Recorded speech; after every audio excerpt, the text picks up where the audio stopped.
Morning, everyone. Delighted to see you all joining this morning. I'm going to give a couple of minutes just to get everybody on board because we're expecting a really good audience this morning. So hi, Mark. Hi, Susan. Hi, Teresa. Hi, Carol. David. Great to see everybody on board. And this, I don't know, in Dublin, I presume it's a beautiful morning. I'm in Kildare, Cormac, and it's beautiful here. So looking good for the weekend. Hopefully. Yeah, I'm in Sandyford. It's lovely. Yeah. So hi, everybody. Hi, Dick. Hope you're well. Hi, Grania. Great to see everybody on board. David saying, yeah, the sun is shining in Dublin. That's good to know. Good to know. So we just give one more minute. And as everybody knows, hi, Natalia. Hi, Natalie, should I say, and hi, Una. Just to say, as you know, this is our Friday webinar where we will be talking about quality. And myself and Cormac were just talking before we came on, and I said, is this a bit of a controversial title for this webinar? What is your quality team for, and how can they be more valuable to your operational needs? So there's a bit of an underlying current that maybe everybody's not getting the most out of their quality processes, their quality programs, or their quality team. So Cormac is saying he wants to be challenged. So anybody with any comments, observations, please do share them and put them in, you know, the little chat box there to the right-hand side.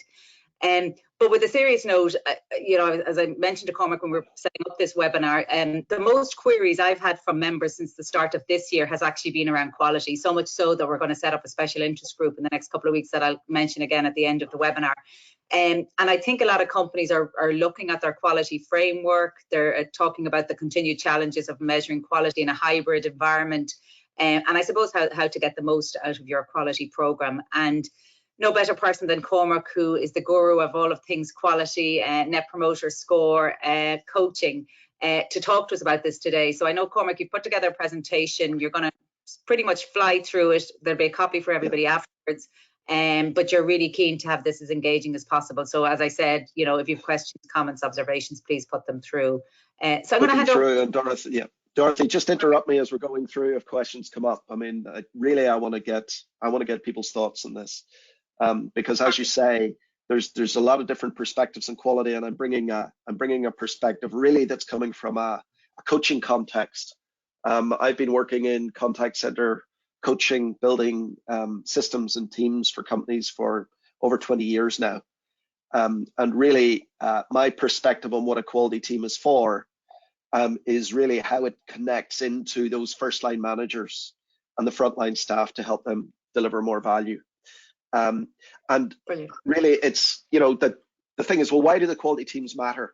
The reason that quality teams matter, and I believe they really do matter, is because of the value that they can deliver to the first line manager.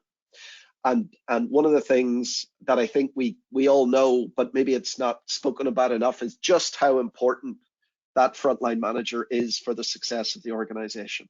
This is a quote from Gallup, but there's a lot of studies out there that, you know, that 70% of the variance in employee engagement is about the line manager that they have. And what's the, you know, there's the old quote that people don't leave companies, they leave managers. I found that to be really true. I don't know what other people think as well. So that relationship between the line manager and their staff member is critical. And the real value that quality can deliver is how do they help that line manager have a better conversation? How do they help them to be a better coach? And that needs to be the center of, that needs to be running through everything that quality does. So what I wanted is just quickly to talk about a cautionary tale.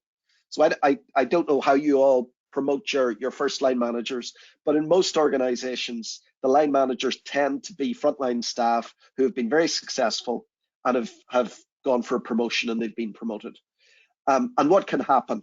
You know, so person gets the job, they're fantastic, you've been promoted to team leader, you know, and without any other training, if they're just put into the role, or if they're just brought kind of functional training rather than training in the new role, they will default into being an escalation point. So I know I'm the team manager now, but we're mates. If you get anything you're stuck with, just pass it on to me. I'll do the hard stuff. You just keep doing what you're doing. Now, as we all know, that doesn't work very well. And what will happen is, you know, over time, performance will start to drop. If the relationship and the coaching relationship isn't there, things will start to slip. And what you can find is team leaders getting overloaded, and team leaders getting snappy, and quite often they don't succeed. So what we've really got to do is we've got to say, we've got to step into being a coaching culture. And whenever a line manager gets into, a new line manager is created, we've got to set up their role as a coach, as a key part of their role being a coach, and we've got to fit around that.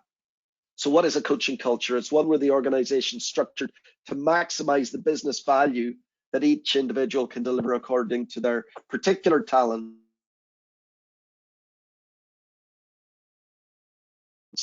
and aligned to their organization's needs. Now, I would play out a production system in lean, but one of the big differences between manufacturing environments and lean is people are not machines, that every human being is different and the value that they can bring is different. And what good line managers do is they're able to see that and they're able to bring that out. And there are some people in your team that are great at certain aspects of conversations, but they'll never be good at other pieces, and others that are the other way around. A line manager needs to be able to do that. It's not about trying to get everybody to be the same. It's trying to get people to be the best that they can be, right? So what is a coaching culture, and what are the key elements then that fit within it? So there's a few things. There's 6 things here that I would really point to that are critical to have a successful coaching culture. So the first one is that day-to-day coaching agenda is set by the particular needs of the individual. Now, I'm not saying that the organization should not say, look, we've got a checklist that people need to be good at. But when you go into that coaching conversation on the day and the individual goes in and says, I'm having particular problems actually with customers who get angry with me. And we've had price rises recently. So when people get angry about the price rises, I'm not sure what to do about it. Okay, good. That fits with the organization's agenda. Let's move in and let's speak about how we're going to handle that. So that leads into the second piece, the coaching session. It needs to have relevant work input. So you've got to be able to work on a call. You've got to work on a chat. You've got to work on an email that's connected to the work that the person's doing now, and be able to produce specific actionable outputs out of the coaching session. We'll talk a little bit later. I think what you also need is you need a structure around which the dialogue is happening, that kind of runs through everything. But that input to output connection is critically important. I think the third thing is then that the coaching sessions are connected. So quite often, a piece of coaching is given and then it's forgotten about. It's really important that whenever a coaching session happens and those actionable outputs are produced, when you get together again, whether it's a fortnight later or a month later, that people are going back and they're looking at that and saying, well, this is what you said you'd try. How did that go? And it's not a case of judging, but it's a case of just remembering and saying, I will remember what you said you'd try. I'm really interested in how it went. And if it didn't go well, that's okay too. Let's see what else we can do. But it's about connecting session to session. I think the fourth one then that we've got is that multiple coaching methods are in active use. And one of the things that I would be a big fan of is group coaching alongside individual coaching. And one of the things that you can see, especially I think with recorded calls, but you can also see it with chat and emails, is if you have got a particularly good example from a colleague and you're able to highlight that, people can learn from that without actually feeling threatened, without feeling that they're wrong in any way. And quite often what I can see when coaching is, whenever you're using the learning team, as we call it, the group coaching session, you can see people change even when they say they're not changing. So people absorb it. So what you've got is from the one-to-one, you've got this quite deliberate learning process. And then in the group coaching, it's almost kind of an osmosis. People learn simply by being there. And what you've got, you have to have a system where those connect together, and the quality team is feeding into that. I think the fifth thing then that we've got is you need some sort of process to connect the business value back in to the coaching needs for staff. So great that staff are enjoying the coaching, that they feel they're getting value out of it, but at some point you've got to connect that back to what the business is there for. You've got to connect it back to Net Promoter Score or cross sales or retention or whatever it is that the service function is set up for. And what we would do is we'd call those the mind the gap meetings. It's the gap between the business deliverables and the internal measures that you've got, for coaching or whatever whatever you're going to use within the quality team in order to measure what coaching is happening. And I think the final one, and this, I know everyone says this, but it can be quite hard to do, build coaching feedback on positive reinforcement. It's much easier to find something that someone's done wrong. It's much more effective to find something that they've done right, but that they don't do enough of. Whenever you can do that second one, you're much more likely to get more rapid progress, and you're more likely to have a positive relationship between the team leader and the person that they're coaching. All right. So if these are the key elements, then where does the quality team fit into this? How does what they produce assist the delivery of it? So what I thought would be worth doing is just bringing up some of the things that would happen in some of these big systems that are being used out there. And this is the call scoring that is used by one of the big call scoring systems out there. And one of the things that you'll see is there's lots and lots of questions. And the quality person is asked to go through this, and it's really yes, no as you go through. And the idea is that you create a scorecard, and that scorecard will give you an indication of the person whose call you're scoring, where they need to develop and what they need to do to change. Now, a couple of things about this. The first one is that there's different weightings for different parts of it. And what it's trying to do is it's trying to take something that's soft and turn it into hard numbers. And one of the risks I think that you've got with that, and we go into those in a moment, is whenever you try and turn things that are not inherently measurable into measurables, you lose something. And that's what I want to talk about in the next bit. What are the pathologies that can get created whenever you move in this sort of a direction? So I think the first one that I'd like to talk about is team leaders become lobbyists. So I don't know if any of you experienced this, that whenever everything becomes about the numbers, team leaders and good team leaders want to look after their staff. And what you end up is this kind of lobbying conversation between team leaders and the quality team, where they're going, why did you give such and such a 6? She's worth a 7. Can you get that number up? And this is totally wasted conversation, and there's no value to the business in this whatsoever. The fact that Laura got a 6 or a 7 is irrelevant in terms of Laura's learning. And why Laura cares about that is because it's been set up that she should care about it. It doesn't give Laura value, it doesn't give the team leader value, and it certainly doesn't give the business value. So quality scores become an imaginary route to progress. And in reality, people are seldom promoted on their quality scores. They'll go to interview, they'll go through, and as long as they've reached some sort of basic level on calls, they're going to be promoted on different characteristics and different capabilities. Second pathology, that coaching itself can actually center around the score. So you got a score, a 4 last month, and the quality team says you got that because you did not mention the customer's name at least twice in the call. Fix that, right? So what that does is it gives the team leader, especially the inexperienced team leader that we looked at earlier, a way out. The team leader doesn't need to develop their coaching skills. They just put the number out there and say, fix it. So what happens is the team leader backs off their development as a coach. And what happens is you get a worse relationship between the staff member and the coach, because the staff member quite often will go away from this not knowing why they should mention the name twice and the value of it, right? Coaching pathology 3, the quality team focus on the weak elements only. I see this a lot with quality teams, and they can drift into it. It's easier to find the weak elements. John didn't confirm the telephone number and didn't gather the marketing information. Coaching works best when you find something that John did well, but he didn't do enough of, and in his other calls, he didn't do enough of it. Now, the challenge with that is you've got to listen to more calls. And as a quality team, you've got to know something a little bit about John to know whether he's done that or not.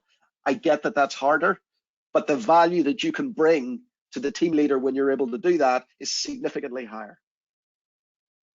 Coaching pathology 4, the scores disconnect from the senior goals. So one of the things I think that is important for the quality team as well is it's a source of fine-grained information on the service, on the business service, sorry, the service the business is delivering. So for the head of operations to come in and say, well, how is the contact center doing? Are we delivering better service or worse? So we can look at net promoter score, we can look at sales, but quite often you'll have quite low survey volumes for Net Promoter Score and it's going up and down, and see, well, is there anything from the quality team that would give me an indication? Now, if we try and boil down all that information that we saw from the earlier set, the scores are so fine-grained and so disconnected from the business goals that really it's hard to connect it into something that the senior team can value. So the scores have become too complex and too fine-grained to really have any meaning for the senior team. And the last one is the quality team become the police. And really that's not where you want to be. And you end up, and it's kind of like one of the ones we mentioned earlier, where you've got two agents discussing who scored your calls last month. I would contest that if I were you, push back. They don't give good scores. Get Andrea or someone else to score you. So what you end up is it becomes lobbying at the level of the agent as well as lobbying at the level of the team leader. That's total waste. There's no value in that. All right. So I don't know how many of you recognize some of those pathologies. But what I wanted to do is maybe take a step back and then look at what the stakeholder concerns are, and then we'll have a look at how we might score the calls maybe a little bit differently. So if we look at the three key stakeholder domains, the first one, and far and away the most important one, is the team leaders and the staff. And what I would contend is that the score actually gets in the way in this conversation. The score should not be important. Now, I would have a caveat to that. If there's anything in the call which is an immediate danger to the business, that needs to be highlighted. So if you need to say the calls are being recorded, or if there's something where you're handling financial requests and you need to indicate something to the customer and that's not happening, that needs to come up immediately, right? But if not, then what the team leader is really looking for is some call commentary to help them have the best coaching conversation. It's not about the number. It's about why this was a good call, why it worked, what they could try differently, and setting that in the context of a structure. So is this a good call? If you've got maybe more than one call for that agent from quality, why is it a good call to coach from? And what advice have you got from quality to help me introduce this topic to my team member? So great. Then moving on to the senior leadership. Now, these people do care about the number. It is relevant for them. The questions that they're asking are, like the four we've got here, are we listening? Are we making the right offers, either to upsell or helping customers see the value of our service? Sales isn't always about revenue, it's about selling value. Are we efficient? So there's the age-old story of average handling time. It's not just about handling time, it's about the overall request. So it's handling time plus first call resolution. But at the top level, people are saying, well, are we just getting better? Are we handling it better? Minimizing the need for callbacks, getting to the point.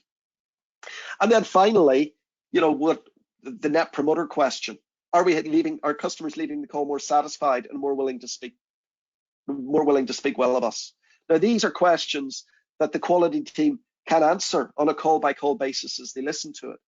And what we've got to do is we've got to say, well, let's answer these questions. If that's what the senior team want, let's answer these as well as providing information back to the team leader.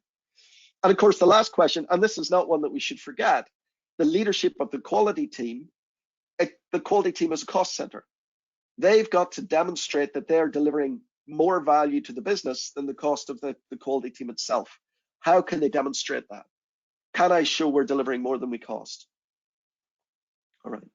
So I'm not going to go into this, but what I'd suggest is a context behind quality where you're saying we have got a specific structure about how we're going to listen to calls, and what we're going to use as we start to build and provide the feedback is important. We use something like this, which is built around promises. Other companies use different things. So let me just move in, and this is what I'm suggesting that people think about doing. Move to review all calls in 2 passes rather than just one. And the first pass, the first listen that your quality person has to the call, there are no numbers. It's only about what did you hear and what could be used in that call in order to have an effective coaching conversation. So there are flags, and what you can see is possible coaching flags. And what we've got here is these flags are connected to the structure that we've got. There's 4 quadrants: request, 1, 2, 3, 4. You can see them. And what we've got is have tags based around your call structure and indicate whether there is a possibility using this call to coach in this space. And interestingly, that tag may be because it was done very well. It may be because it was done badly, but in either case, there's a coaching opportunity there. And the key thing that the quality person needs to learn is in their reviewer notes to make sure that those are captured in a way that brings value to the team leader and that they're continually getting better at giving the feedback to the team leader and delivering that. So what we'd say is that's the first pass, and this, the customer for this is solely the team leader and the coach. The second pass then, and this is where we get to a form of scoring, right? And what we'd say is get away from numbers. We like red, amber, green, right? And we've got a blue above that for super good and black below it for disastrous. But answer the 4 questions. So needs, offers, satisfaction, and effort. And you know, if we answer those 4 questions, that's enough for that call. That's all we need to answer. And then the other one is, you know, what we've got is up to 7 yes/no questions based on call accuracy. And the thing then is this is great. We can boil this down into reports that we can deliver to senior management. But the question then emerges, well, what do we feed back to the team leader and the staff member from this data? And what we've done is we've said we need to be very careful about how we boil that down, because if we're not careful, this will become the center of the coaching conversation. And you know, as we've seen, it shouldn't be. When numbers become the center of the coaching conversation, it's likely to be less successful. So what we do is we boil this down to simply 2 colors, a quality color and an accuracy color, and a little bit of commentary with it. And the instruction that we would normally give to team leaders is, unless these are black or red, you probably don't need to focus on it. Look at the stuff that we've had up above, but we're letting you know what's going on, right? We're letting you know what you're getting in the scores, just so it's there, and in case there's something that you really do need to focus on. All right. So a couple of things that you can try when you go back to your own quality teams. Think about the mandate of your quality team. Are you making the right request of them? Are you positioning it right within the organization? Look at the culture. Are they police, or are they really a team that is delivering value and truly see the team leaders and first line managers as their customers? If they're not, consider changing how the quality team might work with a smaller department before attempting a bigger change. And one of the things, there's a couple of things that you can take away. I have a spreadsheet in the members download area, which this is based on, which you can take away and you can play with. And the other one is that Ennovate deliver a tool. We've got a tool called Grow.Earth. If someone wants to take that, which is kind of a development of what we've got in the spreadsheet, happy for people to take away. If you're going to try this with the team, you can try it free for 3 months to do an experimental project. All right, so I've gone through a lot there. I know I've really thrown a lot out. Just any questions, any thoughts even on what we've had there so far? I'll kick off, Cormac, and thanks for that. Can you give examples of anybody currently using this and the impact it's had on their business in terms of sort of reconfiguring how the quality team is working? Yeah, so we're working with a utility at the moment, and one of the big things that they want is to make sure that the different service functions across the business have an integrated approach to how they're delivering service.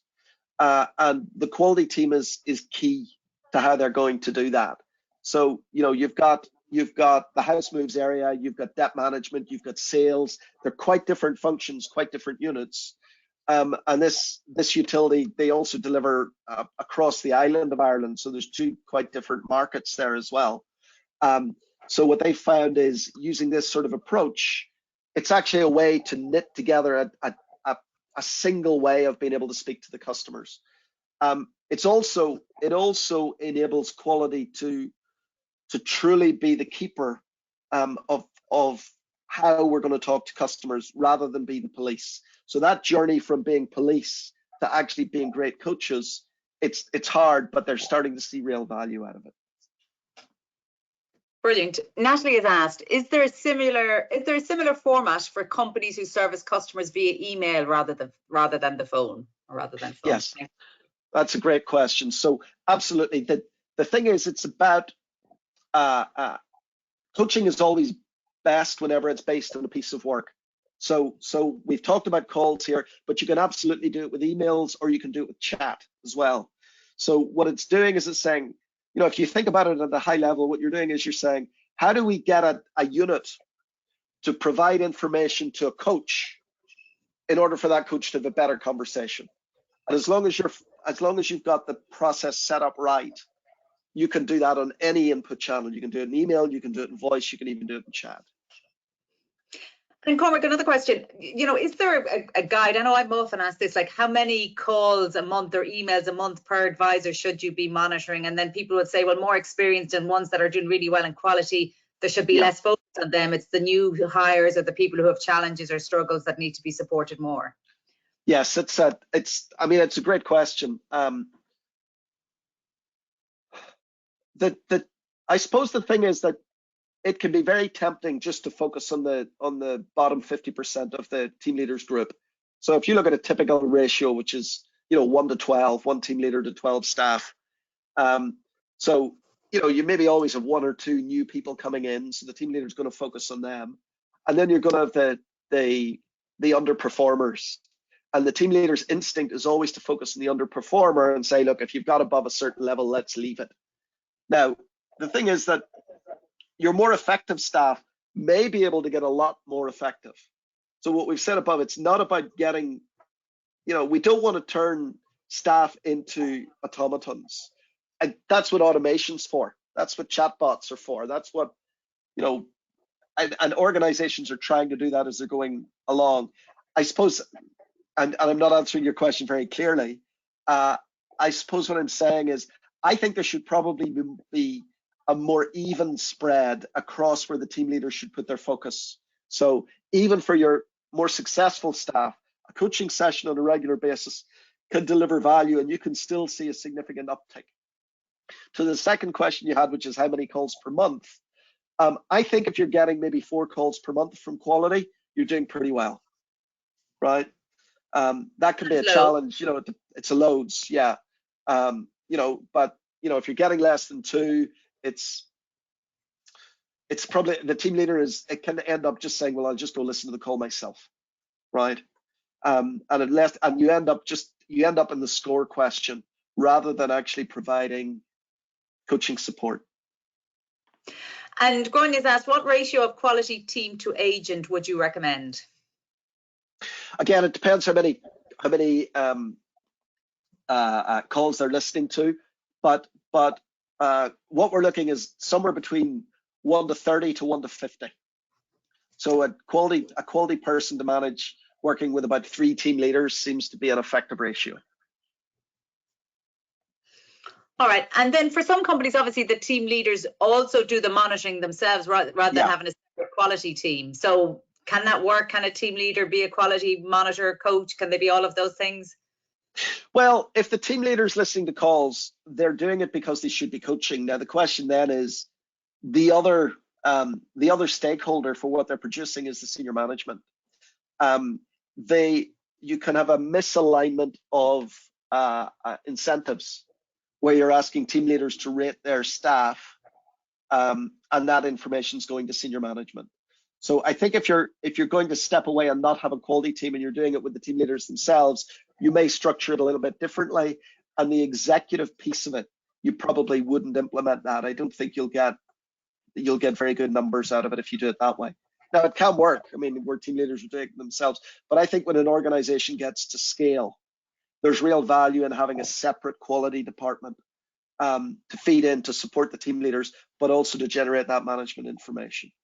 It can really, you need somewhere that owns the responsibility for the maintenance of that coaching culture, and a quality department can be an ideal place for that to live. Okay, a couple of more questions. I'm conscious of time, but we'll fly through them. Yeah. Eugene asked, would you get a similar effect if coaching on a side-by-side basis if call recording is not available? So basically coaching live calls instead. A good question.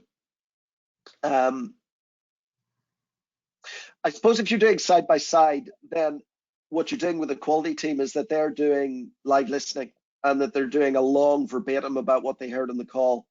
The question, I suppose, is whether that's valuable in feeding back to the team leader. And I'm sorry, I'm thinking on the fly here, Eugene. I suppose what I'm thinking is I could see it would be more difficult to build the business case for a separate quality team in that context. yeah, and but I'd like to think further about it, Eugene. Let me think Yeah, further. well, I'll let you get back to Eugene. I can share details, but I presume if you haven't got a recording system, you don't have a choice then. So it has to be live.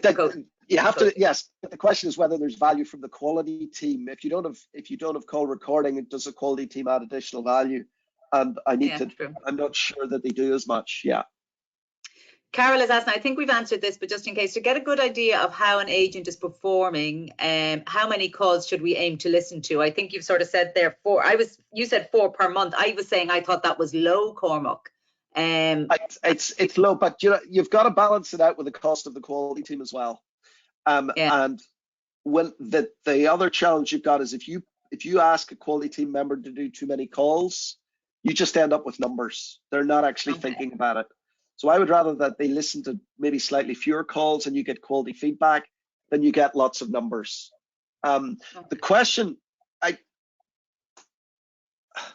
the way I would think about the question is, if you're trying to get a rating for staff members, what are you using that for? Because where I would be is either you're trying to get that staff member to improve their skills, or you've given up and you're trying to exit them. And in both cases, the number is not actually that important. What's more important is what are the outcome measures that they're getting, and what's the team leader's assessment of how well they're doing. Once you've got those, actually the numbers are evidence that you're using wherever you're taking it.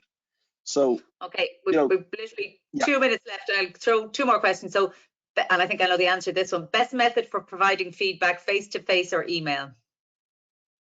Face-to-face. Well, face-to-face, and what we found is through Teams, it works well. I was worried about coaching through Teams before the pandemic, but we've had just as good results over Teams as we've got face-to-face. But email is, email has its places, but coaching over email is not great. Okay, and then Carol has just made a comment. We use side-by-side listening to check skill. I think it doesn't always give a good reflection on how the agents would perform without someone next to them, and that obviously is a huge factor. If you know who's beside you, you're going to be different to potentially when there's somebody not beside you. Brilliant. Okay, I think that's all the questions. We've flown through them. Thanks for that, Cormac, as always. Cormac, we will have a copy of the presentation. I'll put it up later this afternoon, and also a copy of the deck, and I'll introduce you to Eugene. Thanks, Eugene. And just to mention, we are setting up, now it's nearly full, a special interest group for CCMA members, particularly responsible for quality. So if anybody on the call is interested, drop me an email, dorothy@ccma.ie. And Cormac, obviously, anybody who wants to reach out to you in Ennovate, they'll get you on LinkedIn, or they can drop me an email. I can share your. I should have put an email up there, but I'm sure you can find me. You're just not a salesperson, Cormac. That's it. Not a salesperson. And then the last thing, just to remind everybody, we have a really good webinar next Friday. International Women's Day is on Tuesday, and obviously all members are invited to this webinar. But we have Sarah Kaiser, who's head of employee engagement with Fidelity International, based out of London, and she's going to speak about some of the really clever things they're doing in terms of engagement, inclusivity, working with people with disabilities, just some really fantastic programs that they've been involved in, and obviously they've implemented in their Irish office as well. So the details are up there. If you'd like to come along, please do, and open to all. But Cormac, as always, thank you so much. Good to see everybody on a Friday morning. Hope you all have a lovely weekend, and all of that material will be up there this afternoon. But drop me an email if you need any further data. Thanks, Cormac. Nice to talk to you all. Bye. Take care. Bye-bye.